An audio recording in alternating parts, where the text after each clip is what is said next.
Hello guys, तो वापस एक बार हम लेके आ गए हैं आपके लिए एक नया और अमेजिंग वीडियो, जिस वीडियो का नाम है लाइफ प्रोसेसेस, जो कि 10th चैप्टर का, जो कि 10th क्लास का 6th चैप्टर है। ठीक है, तो चलिए इस वीडियो को स्टार्ट करते हैं। सबसे पहले लाइफ प्रोसेसेस मतलब क्या?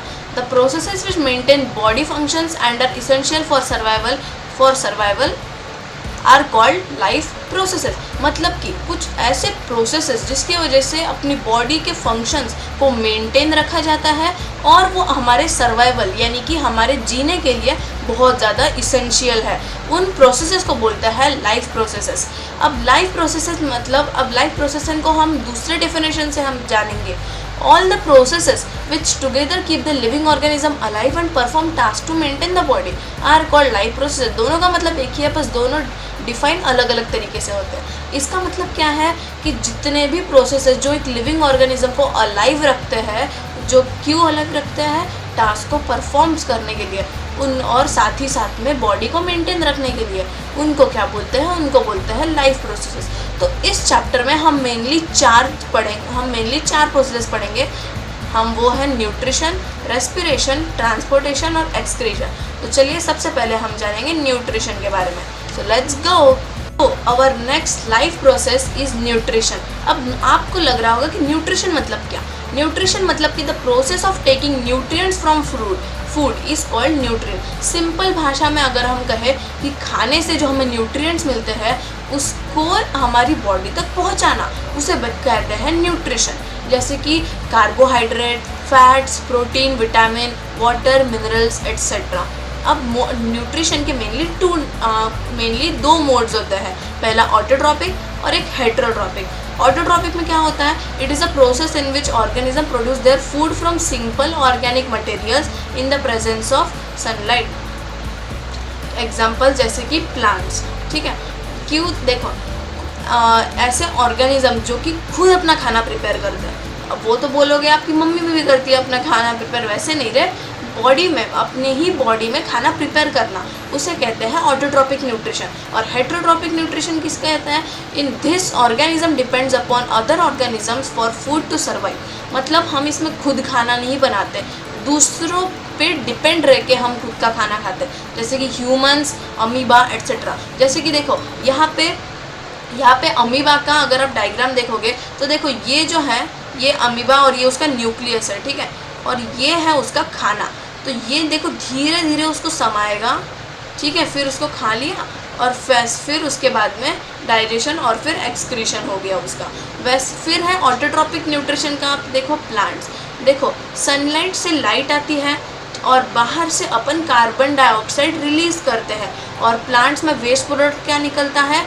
एक ऑक्सीजन को फिर वो रिलीज़ कर देते हैं। और कार्बोहाइड्रेट्स भी इनके लीव्स में रहता है और वाटर तो ये नीचे से लाते ही है। तो अंदर में उनका स्टार्च मतलब उनका फूड यानी कि ग्लूकोज वो तैयार होता है। तो इस प्रोसेस को बोलते हैं न्यूट्रिशन। अब देखते हैं नेक्स्ट पेज में क्या है। इस पेज में हम जानेंगे न्यूट्रिशन इन प्लांट्स को और डिटेल में। तो डिटेल में जानने से पहले हमको जानना पड़ेगा कि न्यूट्रिशन इन प्लांट्स एक्चुअली में क्या होता है। उसमें फोटोसिंथेसिस होती है, आपने तो बहुत बार इसका नाम सुना है, तो उसी को हम अभी थोड़ा डिटेल में पढ़ेंगे। तो the process in which green plants convert simple inorganic materials into complex organic food materials. यहाँ पे देखो complex organic food materials in the presence of chlorophyll and sunlight. एक ऐसी प्रोसेस जिसमें जो ग्रीन प्लांट्स होते हैं वो सिंपल इनऑर्गेनिक मटेरियल्स को कॉम्प्लेक्स ऑर्गेनिक फूड मटेरियल में कन्वर्ट करते हैं। किसके प्रेजेंस में? क्लोरोफिल और सनलाइट। जैसे कि आप ये सिंपल सा फ्लो चार्ट देख के आप समझ सकते हो कि carbon dioxide plus water H2O मतलब वाटर, किसके प्रेजेंस में? सनलाइट और क्लोरोफिल के प्रेजेंस में। ये निकला CH12 C6H12O6। अगर आपको नहीं पता हो तो ये होता है ग्लूकोज। ठीक है, और O2 जो ऑक्सीजन है वो वेस्ट मटेरियल जो कि रिलीज हो गया, वो रिलीज होके कहाँ जाता है? अपने अंदर। और फिर अपने अंदर में कौन सा वेस्ट मटेरियल होता है जो बाहर जाता है, जिनको प्लांट्स की ज़रूरत पड़ती है? Carbon dioxide. समझे? ऐसी चलती है पूरी दुनिया, इसको बोलते हैं दुनियादारी। ठीक है, इवेंट ऑकर ड्यूरिंग फोटोसिंथेसिस। अब फोटोसिंथेसिस में क्या क्या चीज़ें होती है, उस इवेंट में क्या क्या होता है? सबसे पहले सनलाइट जो है वो क्लोरोफिल के ज़रिए एब्जॉर्ब की जाती है। अब क्लोरोफिल मतलब क्या, जो लीफ होती है ना, मतलब समझो ये, मेरे को लीफ बनाना नहीं आता तो डोंट जज मी, ठीक है, ये लीफ हो गई, ठीक है, तो ये जो उसके छोटे छोटे ये है ना, मतलब ये लीफ हो गए, ओके। तो लीफ को अगर हम जूम करके देखेंगे तो उसमें ना क्लोरोफिल पाया जाता है, और जिसकी वजह से क्या होता है, जो प्लांट है उसमें ग्रीन कलर रहता है, समझे। फिर conversion light energy to chemical energy and splitting of water molecules into H2O, मतलब कि लाइट एनर्जी का कन्वर्जेशन होता है, light energy to chemical energy, जो लाइट की एनर्जी है वो केमिकल एनर्जी में फॉर्म हो जाती है, और वाटर जो है उसके दो मॉलिक्यूल सेपरेट हो जाते हैं, H और O, मतलब हाइड्रोजन और ऑक्सीजन, ये दोनों के दोनों सेपरेट हो जाते हैं। फिर reduction of carbon dioxide to carbohydrates, जो कार्बन डाइऑक्साइड रहता है वो कार्बोहाइड्रेट्स में रिड्यूस हो जाता है, मतलब वो घट जाता है। क्लोरोप्लास्ट मतलब क्या, these are the smallest organelles found in plant cell, it contains chlorophyll which absorb sunlight for photosynthesis. ये स्मॉल ऑर्गेनल्स रहते हैं किसमें, प्लांट सेल में। अब समझो ये है एक प्लांट सेल, ठीक है, ये है एक प्लांट सेल, समझो इस प्लांट सेल में क्या रहता है, क्लोरोफिल और ये क्या एब्जॉर्ब करता है, ये एब्जॉर्ब करता है सनलाइट फॉर फोटोसिंथेसिस, इस प्रोसेस को करने के लिए। अब देखते हैं अपने नेक्स्ट पेज में क्या है। जैसे कि देखो फोटोसिंथेसिस एक्चुअली में वर्क कैसे करता है, ये सिंपल डायग्राम से मैं आपको बता सकता हूँ। सनलाइट, ठीक है, सूरज की वजह से क्या जाता है, सनलाइट प्लांट्स में जाता है, वो सनलाइट और ज़मीन के अंदर का जो ग्राउंड वाटर रहता है वो रूट्स के ज़रिए प्लांट से सोख लिया जाता है। इन दोनों के प्रेजेंस में क्या होता है सॉरी, इन दोनों के प्रेजेंस में अंदर फॉर्म होता है ग्लूकोज, मतलब स्टार्च, मतलब प्लांट्स का खाना। कौन मतलब किस चीज़ से जाता है वो, H2O मतलब वाटर, और कार्बन डाइऑक्साइड कहाँ से, अपने में से है, क्योंकि अपने में वेस्ट मटेरियल है वो। उसके बाद में ऑक्सीजन जो है वो उनके वेस्ट मटेरियल से रिलीज होता है, और उनका वेस्ट मटेरियल हमारे लिए बहुत इसेंशियल है, और हमारा वेस्ट मटेरियल उनके लिए बहुत इसेंशियल है। इसे कहते हैं दुनियादारी सॉरी। तो अब नेक्स्ट टॉपिक है अपना हेट्रोट्रॉफिक न्यूट्रिशन। हेट्रोट्रॉफिक में मेनली 3 न्यूट्रिशन आते हैं, सैप्रोफाइट न्यूट्रिशन, पैरासिटिक न्यूट्रिशन और होलोजोइक न्यूट्रिशन, ठीक है। ये 3 मेनली न्यूट्रिशन होते हैं।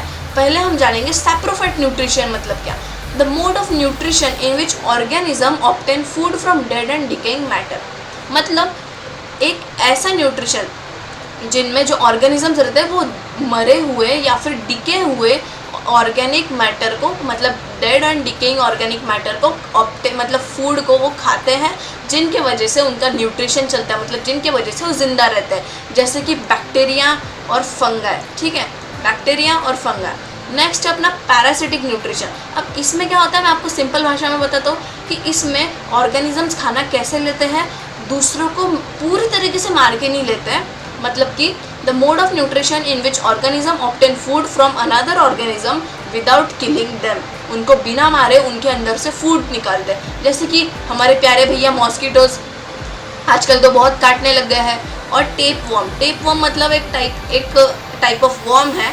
और बाद में होलोजोइक न्यूट्रिशन में क्या होता है, that involves ingestion, digestion, absorption, assimilation of liquid और सॉलिड ऑर्गेनिक मटेरियल, जो कि हम लोग खाते हैं। एग्जाम्पल जैसे कि एनिमल्स और ह्यूमंस। एनिमल्स में ये प्यारा सा टाइगर, प्यारा तो नहीं बोलूँगा, खतरनाक, और हम ह्यूमंस, ठीक है। नेक्स्ट टॉपिक, तो हमने कंप्लीट कर दिया है न्यूट्रिशन इन प्लांट्स। अब हम जानेंगे न्यूट्रिशन इन ह्यूमन, कि न्यूट्रिशन इन ह्यूमन में क्या होता है। सबसे पहले खाना जो हम खाते हैं उसके लिए ज़रूरत है हाथ ओके, जस्ट किडिंग। सबसे पहले माउथ क्या करता है, फूड को अंदर डालता है, मतलब वो तो हाथ डालते हैं फूड को अंदर, बट माउथ के अंदर फूड जाता है। फिर बारी आती है टीथ क्या करते हैं, ब्रेक द फूड, मतलब टीथ चबाते हैं उस फूड को और उसको ब्रेक करते हैं। टंग क्या काम करती है, testing and rolling of interesting the rolling the food, मतलब कि उस फूड को टेस्ट करना, उसका टेस्ट पता लगाना और उसको अपने मुंह में ही मतलब घुमाना। घुमाने से क्या होगा, फिर बारी आती है सलाइवरी ग्लैंड्स की, जो क्या प्रोड्यूस करते हैं, वो प्रोड्यूस करते हैं saliva. Saliva contains enzyme salivary amylase that, ये डैड हो गया, सॉरी यहाँ पे डैट चाहिए, that break down starch to simple sugar starch plus saliva, ठीक है, टू सिंपल शुगर। मतलब कि सलाइवरी ग्लैंड्स में जो सलाइवा रहता है वो क्या कंटेन करता है, एंजाइमी सलाइवरी अमाइलस, जो क्या करता है, जो स्टार्च को सिंपल शुगर के फॉर्म में ब्रेक डाउन करता है। जैसे कि यहाँ पे फॉर्मूला है उसका, starch plus salivary amylase gives a sugar. मतलब अगर स्टार्च सलाइवरी अमाइलस में जाएगा तो स्टार्च का ब्रेक डाउन हो जाएगा सिंपल शुगर में, ठीक है। फिर बारी आती है ईसोफेगस में। ईसोफेगस कहाँ है, ये है, इसको हम विंड पाइप भी बोलते हैं, विंड पाइप। ईसोफेगस क्या करता है, taking food from mouth to stomach bye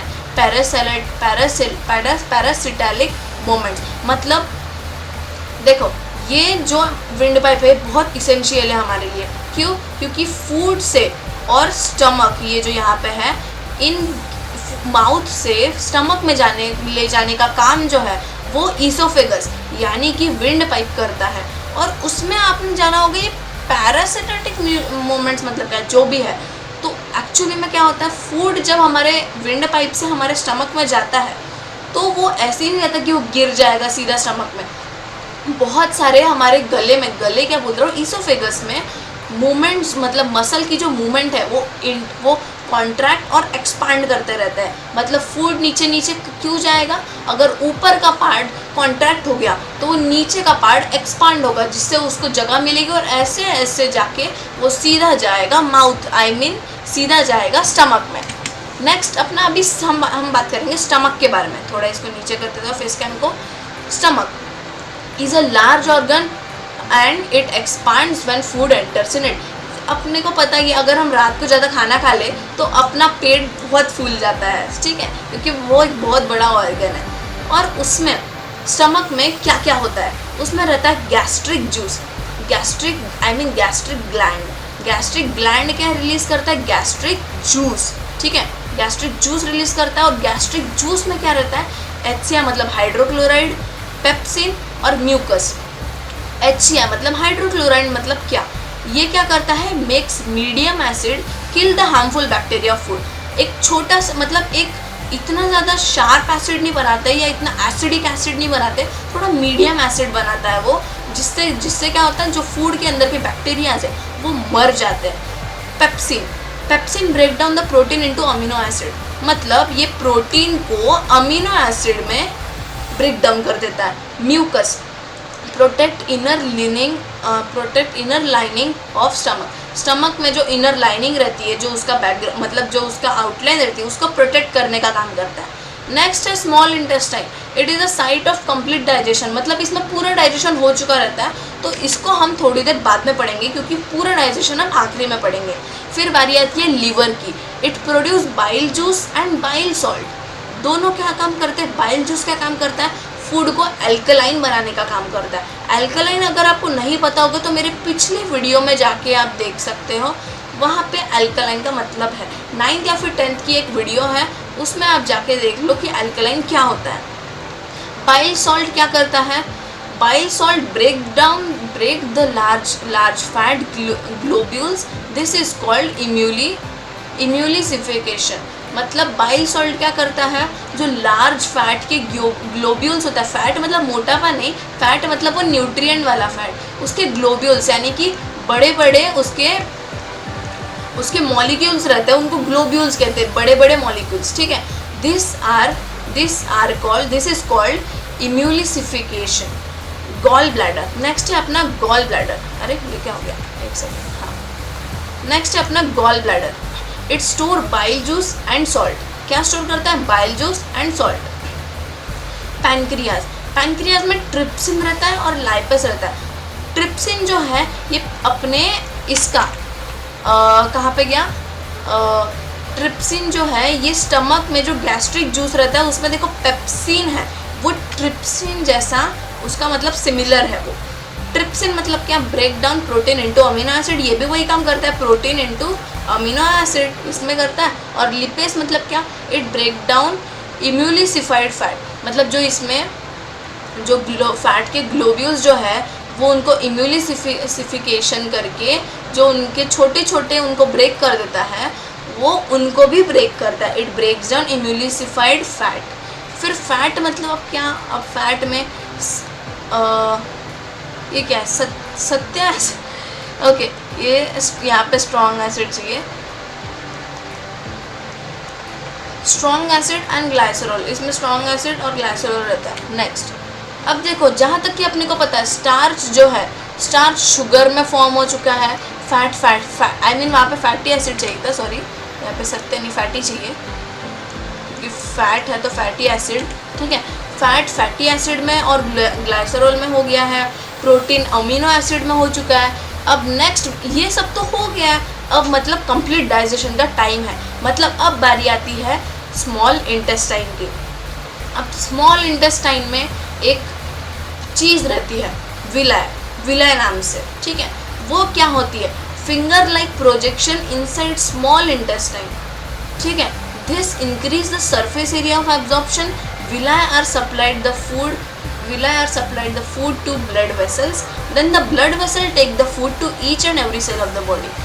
finger like, देखो विलाय मतलब क्या, स्मॉल इंटेस्टाइन में फिंगर लाइक प्रोजेक्शन रहती है, मतलब ऐसे ऐसे फिंगर लाइक प्रोजेक्शन जो कि बहुत छोटे।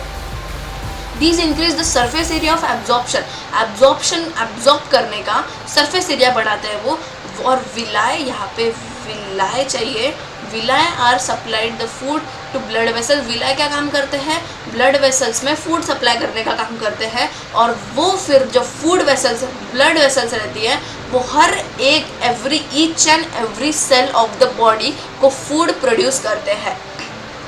अब नेक्स्ट है अपना लार्ज इंटेस्टाइन। लार्ज इंटेस्टाइन मतलब क्या, द अनएब्जॉर्ब फूड, जो कि अपने से एब्जॉर्ब नहीं हुआ है, the food percent to large intestine, food sent to the large intestine where its wall absorb more water from this material and the rest of the material removed from the body via anus, ठीक है।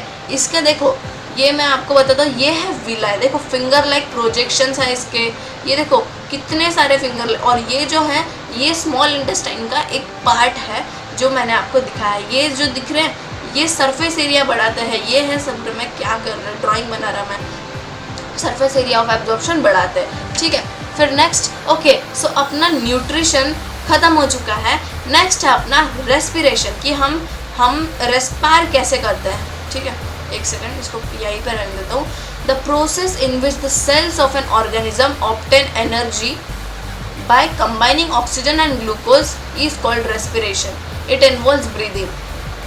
Respiration मतलब कि सांस लेना होता है, but actual respiration मतलब क्या, in which cells of organism obtain energy, वो ऑर्गेनिज्म के जो सेल्स हैं वो एनर्जी को ऑब्टेन करते हैं, कैसे, ऑक्सीजन और ग्लूकोज के कॉम्बिनेशन से, उसको कहते हैं रेस्पिरेशन।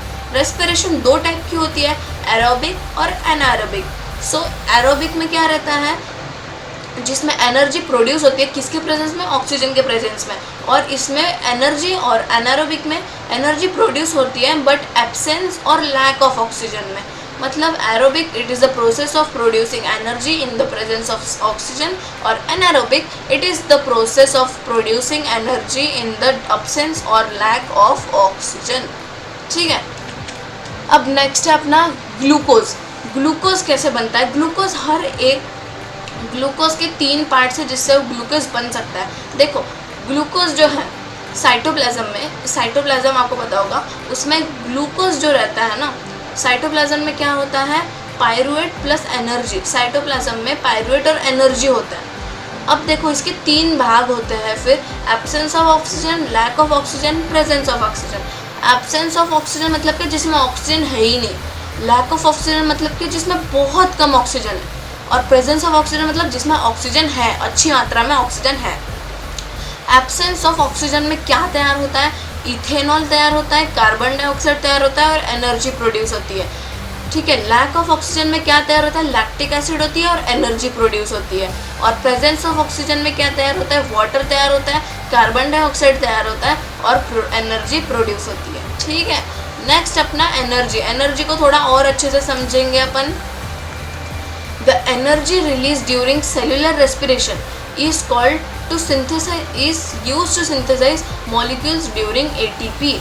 अब देखो सेलुलर रेस्पिरेशन मतलब क्या, जो सेल में रेस्पिरेशन हो रहा है उसमें जब एनर्जी रिलीज होती है, वो एनर्जी किस लिए रिलीज होती है, to synthesize molecule called ATP. इस एटीपी मॉलिक्यूल को सिंथेसाइज करने के लिए, मतलब उसके बाद फिर एटीपी मतलब क्या, एनाडोनोसाइन ट्राइफोस्फाइड एनर्जी करेंसी ऑफ लाइफ।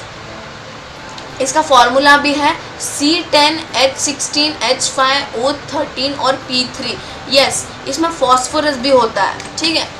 फिर अपना ह्यूमन रेस्पिरेटरी सिस्टम, अब हम आएंगे अपने ऊपर कि हम रेस्पायर कैसे करते हैं। Oxygen reached air is taken into body through the nose. ठीक है। The air is filter by the fine hair, जो अपने नाक के छोटे छोटे बाल रहते हैं जो नोज में प्रेजेंट रहते हैं, वो क्या करते हैं, एयर को फिल्टर करते हैं। From nose the air passes through throat to lung. ठीक है। फिर वो सीधा लंग्स में आता है। अब लंग्स में क्या होता है हम ये जानेंगे। In lungs the air passage divided into smaller and smaller tubes and finally reach the alveoli. Lungs में जो एयर पैसेज रहता है वो छोटे छोटे ट्यूब्स में डिवाइड होता रहता है और वो फाइनली क्या किस में तैयार हो जाता है, किस में तब्दील हो जाता है, अल्वियोलाई। अल्वियोलाई मतलब क्या, ये है अल्वियोलाई। देखो ये जो है ये बलून लाइक का एक प्रोजेक्शन रहता है। It is a balloon like structure which provide surface for exchange of gases. The wall of alveola connect with blood vessels. ठीक है। इसमें क्या होता है, गैशियस एक्सचेंज होता है, मतलब exchange of gas. The wall of the alveola connect with blood vessels. जैसे कि देखो इसके वॉल जो है ये ब्लड वेसल से कनेक्टेड है। ये है आर्टरीज और ये है वेन्स, मतलब इनमें है ऑक्सीजनेटेड ब्लड और इसमें है डीऑक्सीजनेटेड ब्लड। इनका क्या हो रहा है, इनका एक्सचेंज हो रहा है। खैर मैं अभी क्यों आपको बता रहा हूँ, इसको और डिटेल में एक्सप्लेन करेंगे इसी वीडियो में। तब तक के लिए बने रहना और लाइक शेयर, और अभी तक अगर आप देख रहे हो तो प्लीज़ लाइक कर देना एक, और सब्सक्राइब भी कर देना। अभी हम पढ़ेंगे next topic. So let's go. तो अभी नेक्स्ट टॉपिक जो है वो हम डायग्राम के ज़रिए जानेंगे, मतलब जो अपन ने पढ़ा उसको हम डायग्राम के ज़रिए समझेंगे। ठीक है। मैं अपना कैमरा थोड़ी देर के लिए नीचे कर देता हूँ। ठीक है। तो नोज़ में हवा जाएगी, ये जो है नेसल कैविटी, एक्चुअली नोज़ वगैरह यहाँ पे वो सब होता है। फिर वहाँ से इस हवा जाएगी सीधा अपने लेफ़्ट और राइट लंग में। देखो ये छोटे छोटे फिर जो ट्यूब्स होते हैं ये डिवाइड होते हैं अल्वियोलाई में। ये जो आपको दिख रहा है ये सब जो छोटे छोटे बलून्स हैं ये हैं अल्वियोलाई। ये राइट लंग में और ये लेफ़्ट लंग में। ठीक है। और ये जो है ना जिससे छोटे छोटे ट्यूब बन रहे हैं इसको बोलते हैं ब्रोंकाई, और ये जो है इसको ट्रकिया बोलते हैं। ये पूरा जो है ये पूरा रेस्पिरेटरी सिस्टम के हर एक चीज़ का पार्ट है, और ये डायफ्राम है। ठीक है। ये जो देखो ये छोटे छोटे नहीं दिख रहे, ये देखो ये तो एक बड़ा वाला हो गया, और फिर ये और छोटे छोटे, इनको बोलते हैं ब्रोंकोलाइट्स। ठीक है। ये है पूरा डायग्राम रेस्पिरेटरी सिस्टम का कि कैसे हम रेस्पायर कर पाते हैं। अब फिर अपना है रेस्पिरेशन इन प्लांट्स। देखो मेनली 3 तरीके से रेस्पिरेशन होता है, stomata in leaves, lenticels in stem and surface of roots. इन सब के ज़रिए गैशियस एक्सचेंज होता है प्लांट्स में। During respiration plant absorb oxygen. अब क्या फेस कैम को ऊपर कर देता हूँ। ठीक है। During respiration plants absorb oxygen and use them with glucose to create carbon dioxide, water and energy. Plant के रेस्पिरेशन में क्या होता है कि वो ऑक्सीजन को एब्जॉर्ब करते हैं, ठीक है, और उसको यूज़ करते हैं with glucose to create carbon dioxide, water and energy. Energy वो खुद के लिए यूज़ करते हैं, वाटर भी उनका खुद के लिए, और कार्बन डाइऑक्साइड भी उनके लिए। जैसे देखो ग्लूकोज और ऑक्सीजन जो है वो रिलीज़ होता है, और उनसे उनको क्या मिलता है, कार्बन डाइऑक्साइड, वाटर और एनर्जी। ये तीनों की तीनों चीज़ इनको रेस्पायर करने के लिए बहुत इम्पोर्टेंट है। और अपने को ये ऑक्सीजन, ठीक है। फिर अपना नेक्स्ट है ट्रांसपोर्टेशन, मतलब हमने दो थिंग्स अभी ख़त्म कर दिए हैं, न्यूट्रिशन और रेस्पिरेशन। अब है ट्रांसपोर्टेशन, हमारा थर्ड और या फिर last second topic, transportation in humans. तो इसमें क्या होता है, देखो इसमें हम जानेंगे ब्लड, क्योंकि क्या वो चीज़ रहती है जिससे हमारी बॉडी में ट्रांसपोर्टेशन चलता है, ब्लड, ठीक है। Blood is a connective tissue in humans, it transport necessary substances to cell and transport metabolic waste product away from the same cells. Blood क्या है, एक कनेक्टिव टिश्यू है, किन में पाया जाता है, ये ह्यूमंस में। In humans it transport necessary substances to cell, जो सेल्स को जो नेसेसरी सब्सटेंसेस चाहिए होते हैं वो ट्रांसपोर्ट करता है, और जो मेटाबॉलिक वेस्ट प्रोडक्ट रहता है वो उनको उन्हीं सेम सेल्स से अवे यानी कि दूर लेके जाता है। The main component of blood, blood के कंपोनेंट्स अब हम जानेंगे। पहला चीज़ है प्लाज्मा। प्लाज्मा जो है एक फ्लूइड रहता है, it is yellow colour fluid, it transport food, CO2 waste product etcetera, ठीक है। फिर रेड ब्लड सेल्स, जिन्हें हम बहुत अच्छी तरीके से जानते हैं, जो होते हैं RBCs, ठीक है। It contains haemoglobin which transport oxygen. Haemoglobin ये इनमें रहता है जिनसे वो ऑक्सीजन को ट्रांसपोर्ट कर पाते हैं, ठीक है। Platelets, this help in blood clotting. अगर आपने देखा होगा आपको कभी लग जाता है, मतलब वहाँ से खून निकलने लगता है, तो थोड़े ही टाइम के बाद में खून जम जाता है, उसके ऊपर एक क्लॉट तैयार हो जाती है। वो कौन सी चीज़ करती है, प्लेटलेट्स करते हैं। इसलिए अगर समझो आपके बॉडी में प्लेटलेट्स कम हो या प्लेटलेट्स ना हो, तो आपके बॉडी से ब्लड जो है वो ओवरफ्लो होते जाएगा और आपके बॉडी में ब्लड जो है उसकी कमतरता आना शुरू हो जाएगी। फिर वाइट ब्लड सेल, जिन्हें हम जानते हैं WBCs, ये एक्चुअली में हम इनको प्रोटेक्ट, मतलब ये एक्चुअली में गार्ड सेल्स टाइप के रहते हैं। गार्ड सेल मतलब प्लांट के गार्ड सेल्स अलग है, और ये गार्ड सेल मतलब वो actual guard. These cells fight harmful bacterias, viruses and germs. The heart pumps the blood through the blood vessels, ठीक है। ब्लड वेसल्स के ज़रिए हार्ट जो है वो ब्लड को पंप करता है। अब हम जानेंगे हार्ट मतलब क्या। It is a muscular organ, it has 2 side separated by a muscular wall, ठीक है। जो और इसके पास में रहते हैं 4 चैम्बर्स, एक होता है लेफ्ट और राइट एट्रियम और एक होता है लेफ्ट एंड राइट वेंट्रिकल। अब हम जानेंगे हार्ट एक्चुअली में वर्क कैसे करता है। सो ये हार्ट मेरा वन ऑफ द फेवरेट चीज़ है लर्न करने के लिए, बहुत ही ज़्यादा सिंपल है, बहुत सिंपल। एक बार आपके दिमाग में आ गए ना ये हार्ट कैसे वर्क करता है, सच में आपको फ्यूचर में इसका बहुत काम आएगा, ठीक है। सो हम जानेंगे how heart work. Deoxygenated blood come from body to right atrium. Deoxygenated blood को कौन कैरी करता है, वेन्स कैरी करते हैं। अब वो वेन्स क्या करते हैं, राइट एट्रियम मतलब कि एक सेकेंड, राइट एट्रियम मतलब हम राइट एट्रियम जो है ये है, ठीक है। राइट एट्रियम में वेन्स के ज़रिए डीऑक्सीजनेटेड ब्लड आता है। डायग्राम के ज़रिए मैं आपको बताता हूँ। फिर ये जो है राइट एट्रियम से निकलता है राइट वेंट्रिकल में। राइट वेंट्रिकल से फिर क्या होता है, इसका गैसियस एक्सचेंज होता है, मतलब फिर ये डीऑक्सीजनेटेड ब्लड से ऑक्सीजनेटेड ब्लड बनके ये निकलता है सीधा पल्मोनरी आर्टरी से बाहर। और आपको पल्मोनरी आर्टरी जो है ये डीऑक्सीजनेटेड ब्लड कैरी करती है, ठीक है। और फिर ये डीऑक्सीजनेटेड ब्लड का गैसियस एक्सचेंज होता है इधर उधर। फिर वही सेम चीज़ देखो जो ये रहता है, मैं क्या बोल रहा हूँ यार, जो डीऑक्सीजनेटेड ब्लड रहता है वो 2 साइड से आता है, एक अपर बॉडी से मतलब अपने ब्रेन की साइड से, और एक लोअर बॉडी से मतलब अपनी पूरी पैर से लेके अपने हार्ट तक। तो वो उनको कैरी 2 वेन्स करते हैं। एक रहता है सुपीरियर वेना केवा जो ऊपर से डीऑक्सीजनेटेड ब्लड को लेके आता है, और एक होता है इन्फीरियर वेना केवा। इन्फीरियर मतलब नीचे वाला वेना केवा जो नीचे से डीऑक्सीजनेटेड ब्लड लाता है, ठीक है। फिर उसके बाद में which then pump to your lungs by right ventricle, जैसे कि मैंने आपको बताया ये राइट वेंट्रिकल से पंप होता है, और फिर वो जाता है सीधा through arteries where it drops carbon dioxide and carry oxygen, then oxygenated blood came. अब ऑक्सीजनेटेड ब्लड देखेंगे हम, देखो कहा गया ऑक्सीजनेटेड ब्लड, हाँ। सो फिर पल्मोनरी वेन्स जो है ये ऑक्सीडेंटेड ब्लड कैरी करते हैं, तो पल्मोनरी वेन से ये सीधा जाएगा लेफ्ट एट्रियम में, लेफ्ट एट्रियम में जाके फिर वो नीचे से जाएगा लेफ्ट वेंट्रिकल में, और फिर वो जाएगा सीधा एओर्टा। अगर आपको नहीं पता हो एओर्टा क्या है, तो एओर्टा अपनी बॉडी की सबसे बड़ी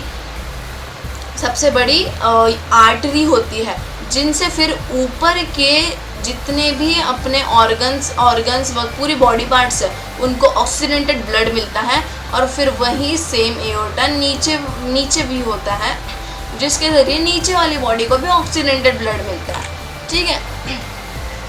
ATM through veins which then pump to body parts by left ventricle through aorta, ठीक है। ये है पूरा हार्ट का डायग्राम। मैं आपको एक और बार एकदम शॉर्ट एक्सप्लेनेशन देता हूँ इसका, ठीक है। सबसे पहले जो डीऑक्सीजनेटेड ब्लड है वो आता है सुपीरियर वेना केवा से राइट एट्रियम में, वहाँ से जाता है राइट वेंट्रिकल में, वहाँ से जाता है फिर पल्मोनरी आर्टरी से बाहर, ठीक है। और फिर जो ऑक्सीडेंटेड ब्लड है वो आता है पल्मोनरी वेन से अंदर सीधा लेफ्ट एट्रियम में, वहाँ से लेफ्ट वेंट्रिकल में, और सीधा एओर्टा से अपर बॉडी और लोअर बॉडी में। यही है हार्ट का काम, एकदम सिंपल तरीके से मैंने आपको एक्सप्लेन किया। नेक्स्ट अब हम जानेंगे ब्लड वेसल्स के बारे में। Blood vessels name two type, मतलब वो दो तरह के होते हैं, आर्टरीज रहते हैं और एक वेन्स रहते हैं। ये देखो, ये है आर्टरीज और ये है, अपना फेस कैम थोड़ी देर के लिए यहाँ, ये है आर्टरीज, अरे एक सेकेंड, हाँ, ये है आर्टरीज, ये है वेन्स, और ये कैपिलरी में आपको बाद में समझाओ, पहले आर्टरी। देखो आर्टरी क्या होती है, आर्टरी बाहर से थिक रहती है और आर्टरी जो है वो ऐसे हम उसको ये कर सकते हैं, मतलब हम उनको मोड़ सकते हैं, उसका स्पेसिफिक वर्ड नहीं आ रहा मेरे को, एक सेकंड, ये देख लो कि एक सेकंड, हाँ, These carry oxygenated blood from heart to body parts except pulmonary arteries, क्योंकि pulmonary arteries तो deoxygenated blood carry करते हैं। These are thick and elastic, yes, elastic रहती है। The smallest vessel which are 1 cell thick are called capillaries। ये जो एक cell जितने थिक रहती है इनको बोलते हैं, देखो वेरी स्मॉल, मतलब एक्चुअली में बहुत स्मॉल रहते हैं कैपिलरीज, ठीक है। और veins carry deoxygenated blood from body parts to heart except pulmonary veins, they are thin and less elastic, मतलब वो उतने इलास्टिक नहीं रहते हैं। लिम्फ, देखो namely 2 types of blood vessels रहता है, ठीक है, एक second, namely 2 types of blood vessels रहता है, बट लिम्फ क्या काम करता है वो मैं आपको बताता हूँ। This is also transporter fluid, ये भी एक फ्लूइड है जो ट्रांसपोर्ट करता है चीज़ों को। The pores present in the walls of capillaries, some amount of plasma, protein and blood cells. देखो कैपिलरीज बहुत छोटी रहती है, और अगर उनमें से भी कुछ amount of plasma, protein, blood cells ये एस्केप कर देते हैं इनटू द इंटरसेल्युलर स्पेस, जहाँ पे थोड़ी छोटी सी स्पेस रहती है intercellular in the tissue to form the lymph. इन सब चीज़ों में मतलब देखो मैं आपको ड्रॉ ही करके दिखाता हूँ। इंटरसेल्युलर प्लेस मतलब कि क्या, ये जो आपके बीच की प्लेस दिख रही है, यहाँ पे प्लाज्मा, प्रोटीन और ब्लड सेल्स यहाँ पे अगर एक जगह पे इकट्ठा हो जाते हैं तो इसको बोलते हैं, ये जो एक टिश्यू बन जाता है इस टिश्यू को बोलते हैं लिम्फ, ठीक है, इसको बोलते हैं लिम्फ। ये हमने पढ़ लिया आर्टरी, वेन्स। अब है अपना ट्रांसपोर्टेशन इन प्लांट्स, यहाँ पे एंड क्यों लिखा मैंने, यहाँ पे इन चाहिए, इन प्लांट्स, ठीक है। तो 2 ट्रांसपोर्टेड टिश्यूज रहते हैं प्लांट्स में, एकदम सिंपल है, जाइलम, फ्लोएम। बिल्कुल, जाइलम क्या करता है, वाटर्स और मिनरल्स को अपवर्ड यानी ऊपर ले जाने का काम करता है, रूट से हाईएस्ट पॉइंट तक, मतलब ये है समझो रूट्स, ठीक है, इसके हाईएस्ट, ये पेड़ है समझो, इसके हाईएस्ट पॉइंट तक जो है यहाँ तक के, ये बहुत भक्ति डायग्राम है, मुझे भी नहीं पता है क्या बनाया मैंने, बट हाईएस्ट पॉइंट तक के जो पानी और मिनरल्स है उसको लेके जाता है। इट ट्रांसपोर्ट अपवर्ड्स, मतलब सिर्फ ये अपवर्ड ही ट्रांसपोर्ट करता है। और ये कौन से प्रिंसिपल पे बेस्ड है, ये है ट्रांसपिरेशन प्रिंसिपल पे based. Phloem, it transport food from leaves to other parts of plant. ये क्या करता है, लीव्स में जो बना हुआ फूड है वो अदर पार्ट ऑफ प्लांट्स को प्रोवाइड करता है, और ये सिर्फ नीचे जाता है, मतलब it can transport upwards as well, एक second sorry, it can transport upward as well as downwards, मतलब ये दोनों के दोनों जगह पे कर सकता है, अपवर्ड और downwards. Transport of food from leaves to other parts of plant is called translocation. अब हम जानेंगे कि ये ट्रांसपिरेशन मतलब क्या। यहाँ पे नीचे लिखा है, transpiration is the process of loss of water as vapour from aerial parts of the plant. मतलब कि एक ऐसी प्रोसेस जिसमें वाटर का लॉस होता है, loss of water as vapour from, vapour मतलब कि भाप, from aerial parts of plants, मतलब जैसे कि लीव्स। अगर आप कभी लीव्स के नीचे बैठोगे तो आपको कभी कभी वहाँ से एक ड्रॉप पानी वगैरह आपके सिर पे गिर सकता है। ये देखो, ये है जाइलम और फ्लोएम। ये देखो सिर्फ ऊपर की तरह जाते हैं, और यहाँ पे मतलब कोई ऐसे वॉल्स नहीं रहती जो मिनरल्स को सेपरेट करती हो। और यही देखा जाए तो फ्लोएम, रुको मैं इसको यहाँ पे डालता हूँ। तो फ्लोएम मतलब, फ्लोएम में कैसा है, नीचे देखो अपवर्ड भी जाता है और डाउनवर्ड्स भी जाता है। यहाँ पे एंड वॉल्स रहते हैं जो क्या करते हैं, फिल्टर करने का काम करते हैं कि ठीक है, रुको मैं फेस कैम को थोड़ा ढंग से कर लेने दो। हाँ चलो नेक्स्ट टॉपिक, एक्सक्रीशन। ये अपना लास्ट टॉपिक है। The metabolic activities in the body generates many kind of waste. It is the process in which waste are remove from our body. आपको पता ही है, हम बहुत सारे बहुत अपनी बॉडी में बहुत सारे मेटाबॉलिक एक्टिविटीज़ होती रहती है, बहुत सारा काइंड ऑफ वेस्ट भी रहता है अपने बॉडी में, और उस वेस्ट को निकालने को, मतलब बॉडी से रिमूव करने को बोलते हैं एक्सक्रीशन। अब मेटाबॉलिक वेस्ट मतलब जैसे कि क्या, डाइजेस्टिव वेस्ट, थोड़ा खाने वाला वेस्ट, रेस्पिरेटरी वेस्ट, और नाइट्रोजनियस वेस्ट जैसे कि urea, uric acid, water etcetera. ठीक है, नेक्स्ट, एक second, next human excretory system. Human excretory system कैसा होता है, ऐसा होता है कुछ जिसमें 2 किडनीज रहती है।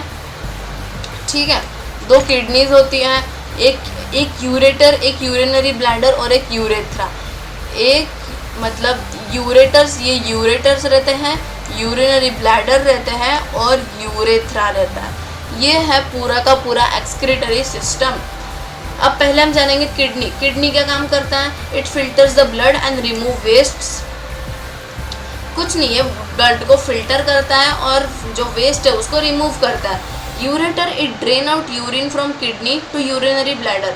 ये देखो, इसने क्या बोला है, ब्लड को फिल्टर करता है और रिमूव वेस्ट, मतलब किडनी क्या करता है, ये सब करता है। यूरेटर्स क्या करता है कि जो किडनी में वो जो वेस्ट बचा है ब्लड को फिल्टर करने के बाद, उसमें यूरिया भी रहता है, और उस यूरिया को वो यूरिनरी ब्लैडर तक पहुंचाने का काम करता है। कौन काम करता है, यूरेटर।